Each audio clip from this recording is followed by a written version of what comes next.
রাজনীতিকেই বিয়ে করেছেন তিনি। পশ্চিমবঙ্গের নবনির্বাচিত মুখ্যমন্ত্রী শুভেন্দু অধিকারী সম্পর্কে এমন একটি কথা প্রচলিত আছে, থাকবেই বা না কেন। রাজনীতির রোমাঞ্চকর জগতে ডুবে থেকে আর সাত পাকে বাধা পড়া হয়নি তার। রাজনৈতিক পরিবারে জন্ম নেওয়া শুভেন্দু অধিকারী জীবনের শুরু থেকেই বেছে নিয়েছিলেন রাজনীতির কঠিন পথ। সেই কলেজ জীবনে ছাত্র রাজনীতি থেকে শুরু, তারপর স্লোগানের তালে মিছিলে পথ চলতে চলতেই কেটে গেল জীবনের ৫৭টি বসন্ত। যে বয়সটা প্রেমিকার চোখের দিকে অবাক দৃষ্টিতে তাকিয়ে থাকার কথা ছিল, প্রতিপক্ষের চোখে চোখ রেখে কথা বলতেই সে সময়টা কেটে গেছে তার।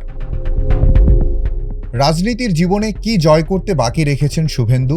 জিতেছেন ছাত্র সংসদের ক্রীড়া সম্পাদক থেকে পুরসভার কাউন্সিলরের পদ, ছিলেন যুব তৃণমূলের সভাপতি, সংসদ সদস্য, বিধায়ক, বিরোধী দলীয় নেতার পর ২৬-এর বিধানসভায় বাংলার সিংহাসন জয়ের ইতিহাস রচনা করা শুভেন্দুর জীবনে কখনোই হৃদয় জয়ের ইতিহাস নেই।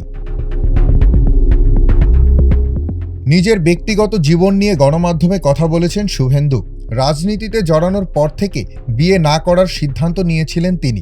বাবা শিশির অধিকারীও ছিলেন মেদিনীপুরের তুখোড় রাজনীতিবিদ। তবে শুভেন্দু একা নন। পশ্চিমবঙ্গের আরও ৪ জন মুখ্যমন্ত্রী কখনো বিয়ের পিঁড়িতে বসেননি। রাজ্যটির দ্বিতীয় মুখ্যমন্ত্রী ডাক্তার বিধানচন্দ্র রায় চিরকুমার ছিলেন। বিধান রায়ের মৃত্যুর পর মুখ্যমন্ত্রী হন প্রফুল্লচন্দ্র সেন, তিনিও অবিবাহিত ছিলেন। পশ্চিমবাংলার আরেক মুখ্যমন্ত্রী অজয় মুখোপাধ্যায়ও ছিলেন অকৃতদার। সদ্য ক্ষমতার মসনদ হারানো টানা ৩ বারের মুখ্যমন্ত্রী মমতা ব্যানার্জিও বিয়ে করেননি। জীবনের ৬১ বসন্ত পর গত বছর বিয়ে করার ফুরসত পেয়েছেন পশ্চিমবঙ্গ বিজেপির সাবেক সভাপতি দিলীপ ঘোষ। রাজ্যের বর্তমান বিজেপি সভাপতি শ্রমিক ভট্টাচার্যও কখনো বিয়ে করেননি। ভারতের বর্তমান প্রধানমন্ত্রী নরেন্দ্র মোদী জীবনের শুরুতে বিয়ে করলেও খুব বেশি দিন সংসার করা হয়নি তার।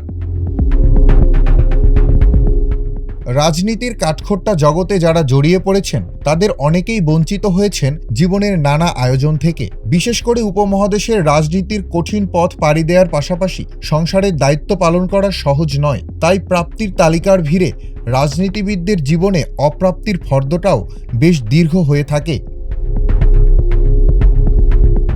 আতিকুর রহমান, আজকের পত্রিকা।